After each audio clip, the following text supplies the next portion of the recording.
Art is so broad. It's music, it's movies, art is just a part of life. We create stuff that's not just tools, but also things that we find beautiful. The thing about drawing, the only thing you need basically is a piece of paper and a pencil. Anything that's in your head you can just put on paper. You see kids drawing always. I don't know why that changes. I guess at a certain point kids just stop drawing. I had to make the decision, which I ended up choosing. I chose drawing.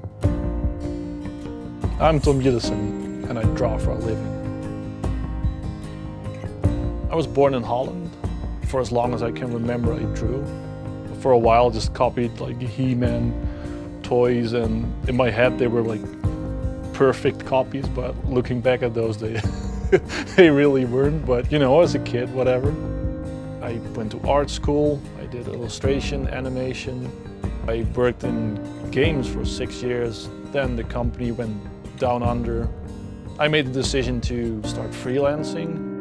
Everybody has a thing they're good at, and I was good at drawing. It's sad that you need to put in 10,000 hours to get really good at something. Not everybody's just willing to put in those hours, but I did.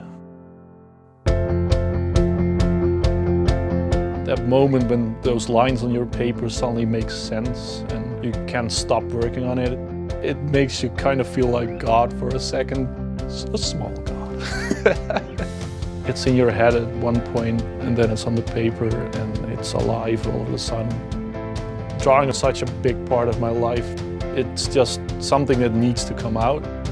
Because I lost my job back then, I ended up here working for Sideshow. And looking back on it, you'd be like, I could have done that better, I could have changed that. But everything that happened and is still happening makes me who I am and brought me on this path and at this point of my life, and I wouldn't change anything.